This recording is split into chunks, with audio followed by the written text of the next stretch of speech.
Hello, welcome back to My Pursuit of Truth. I know I haven't posted since yesterday. Was it yesterday? Last week? What's today? Anyway, it's been a while. Sorry. It's just the weeks are going by like days, hours like seconds. It's been a complete and total blur. So thanks for sticking in there with me. I kind of warned you that now that the baby's here, it's going to be kind of more sporadic for as far as the posting goes. As I mentioned before, I got to give a 10-minute talk. I've been really considering giving the talk on suffering, so I've been kind of reading some things surrounding that. The beginning of one of the books I've been reading is called The Problem of Pain by C.S. Lewis. Maybe you've heard of it, maybe you haven't. And C.S. Lewis talks a little bit about, in the very beginning, how he used to be an atheist and how it was sort of the universe that made him kind of believe that the universe was so dark and was so scary and we were so minuscule and that everything was just so kind of wild as far as the universe is concerned that he had a hard time believing in a benevolent creator. Now, I've heard this argument given specifically by Neil deGrasse Tyson. You know, get down with NDT, yeah, well, you know me. Everybody knows Neil deGrasse Tyson from Nova. I've heard him give this very specific talk before, that he looks around at the universe around us and he sees all the ways that the universe is trying to kill us. Meteorites, volcanoes, earthquakes, comets, solar flares, just the whole nine yards. And he says he has just a hard time believing that a benevolent, good creator that has an interest in mankind would exist while all of the ways that the universe is trying to kill us exist. And you often see these types of incredibly fallacious arguments. Just that's crows fly right by the window. That was kind of crazy.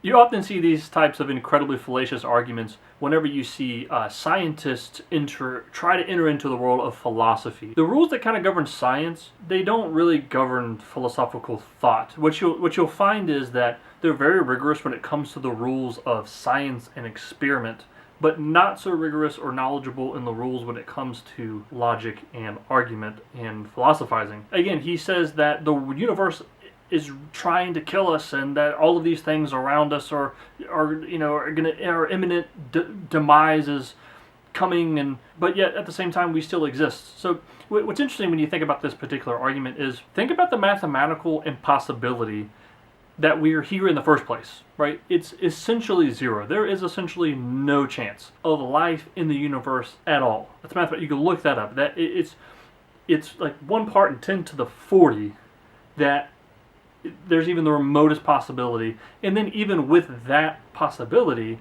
the timelines required don't even allow for the construction of a single amino acid, which is necessary for the creation of life in the first place. So now we have a mathematical impossibility of life coupled with, even if it were possible, there isn't enough seconds in the universe for it to even begin, right? So we start there.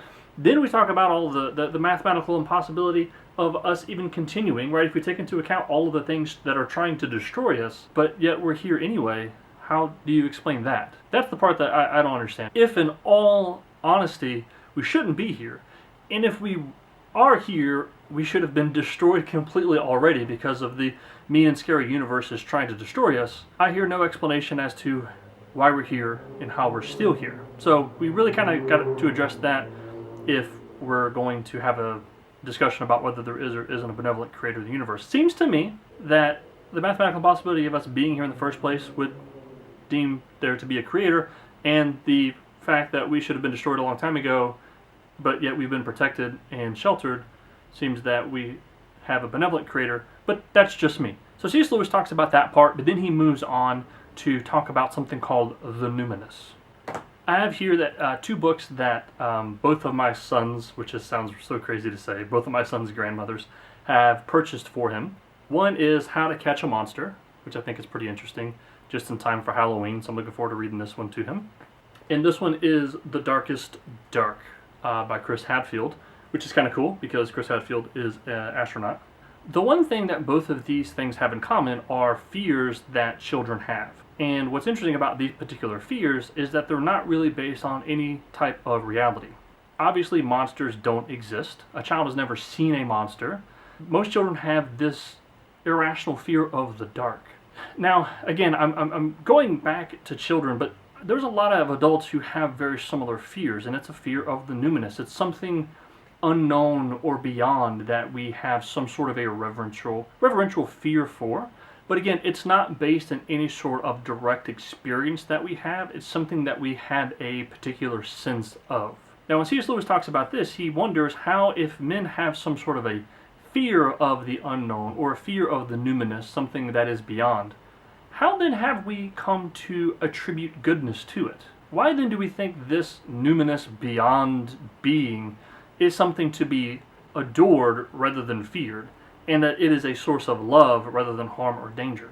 So he says that religion is not something, or Christianity specifically, is not something that would be derived from the universe around us. In other words, we as men would not wake up, observe the universe, and come to the conclusion that the Christianity has, that it actually goes quite opposite and against what our natural inclinations technically should be. And he says beyond this, we have this idea of morality. And specifically, we have an idea of morality that we ourselves don't live up to. And this is another interesting thing, because if we don't live up to our own morality, and we are the source of our own morality, wouldn't it follow that we would just claim whatever we do to be the right and good thing? Where does this idea that the thing that we're doing isn't the right thing come from if we're the source of our own morality? In other words, I would just say, hey, if I do it and I want to do it, it's the right thing to do. Where does this oppressive, quote-unquote, thing come from, saying that, nope, the thing that I'm doing isn't the right thing, and in fact I know what the right thing is to do, but I'm not doing that thing? And he says that the interesting peculiarity with Christianity is that this sense of the source of morality and this numinous so-called being, we say are the same being. That the numinous being that we have this reverential apprehension of is at the same time the source of these moral ideas and theories that we have. So anyway, I thought that was a pretty interesting kind of a way to start dealing with the problem of pain, that a benevolent good creator is not automatically dismissed through the observable universe. In other words, we have to deal with this idea on a logical basis, following along lines of thought and observation and revelation.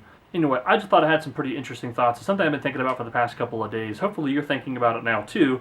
And if you do have any thoughts or concerns about this particular line of argument, or you've read this particular book and have some ideas on it, please leave those down in the comments.